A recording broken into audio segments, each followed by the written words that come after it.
Welcome to the first episode of Outliers, an analysis of amazing brands and the outlier ads that help to create them. We all have this story, if you've run Facebook ads for a long time or if you worked inside of a brand, of the ads that have just significantly outperformed everything else before them. The ones that are 10, 20, 30, 300x the value of every other asset. And in this series, we're going to go through 10 different brands and look at the outlier ads that help to build them into the empires that they are today.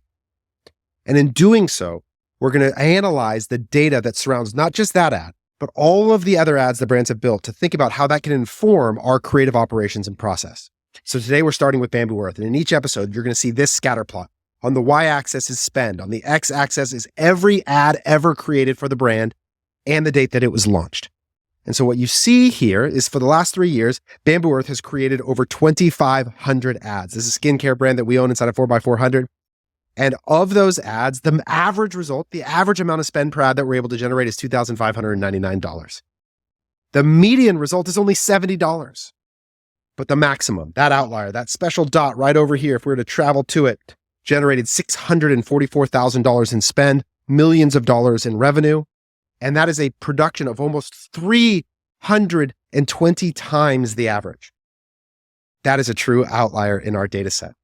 Now, there's a bunch of things I want us to understand about this.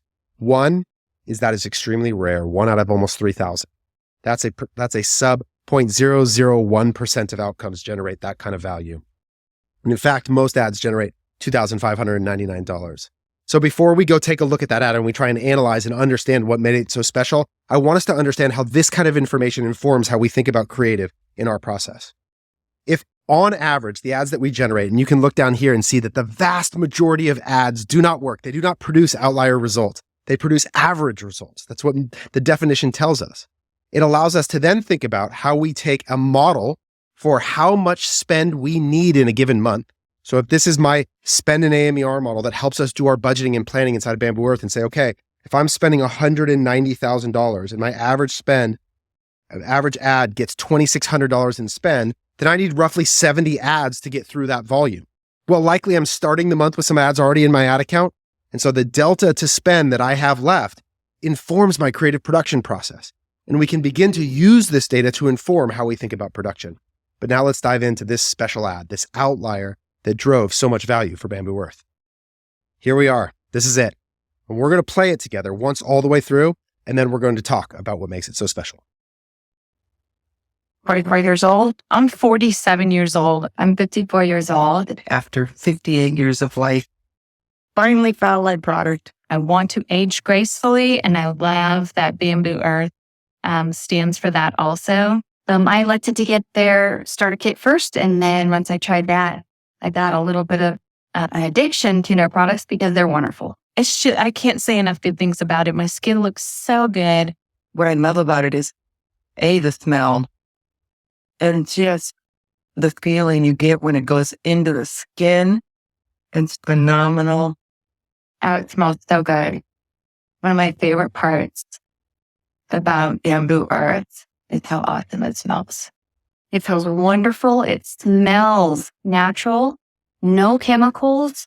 It doesn't have any sort of funky smell either. I know a lot of people are really worried, well, if it's all organic, is it going to smell too earthy? It doesn't. And this, I am telling you, when you wake up in the morning and your skin is still plump and moisture is still there and it's happy, you'll be addicted. And you just feel your skin becoming so rejuvenated and moisturized. Look at how dewy and glowy that is. And it's looking wonderful. I'm so pleased with their products. And I just wanted you guys to know, I have searched for a long time for something as good quality as this, and also for price. I just love everything about Bambu Earth. I love the product. I love the way they're packaged. Thank you, Bambu Earth. I love you. There you go. There it is. $644,000 in spend in one ad. Game-changing, brand-changing outcomes created here. But why? Now, I'm going to be clear that everything I'm about to infer is nothing more than a hypothesis about the kinds of things that make ads effective. And we've actually tried to recreate this ad so many different times in so many different variations, different hooks. If you go look at some of our ad library of everything that we've done, you'll see that we have versions of this ad where we've put different people at the front of it, where we tried different headlines, we added promotion to it, we swapped up the order. We have tried every variation of that ad, but it is truly an outlier, which is that its success is not replicable. So before we sort of turn this into deconstructing into its component parts and replicating, know that it is special and unique in its composition. But things that it does really well that I think we can lean on. One is right away, it does something that I call the Jonah Peretti principle, which is the creative chooses its audience. Watch this. Let's watch it again, the beginning. No sound, kind of weird, right? Where's the audio? It almost feels broken. I'm 47 years old. I'm 54 years old. After 58 years of life. Okay. When people talk about broad targeting, oftentimes they confuse that to mean that the ad is for everyone. Wrong. Your ad needs to be specifically for someone. A great headline chooses its audience. This is clearly for women in their 40s and 50s. And so what you see is if you are a woman that shares that age range, you realize, okay, I'm about to hear a message from someone like me. Right from the beginning, you get clarity.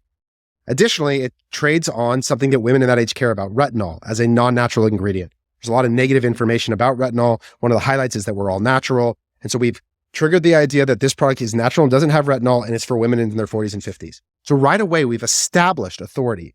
And then third, the thing I want you to recognize is these are customers. This is what we call CGC. These are genuine customers that we built an email flow to tell their story. And what I experience when I watch them, and you can tell me if you disagree, is authenticity. They are real users of the products who've spent their own money to have an experience that is legitimate. And then through it, different kinds of women telling different stories go on to highlight a lot of the issues that women have with skincare. One of them is smell. The other is sensation. The other is how long it lasts. They talk about how they continually use the product, right? And on and on and on. They highlight any resistances that might come up, knock them out one by one by one.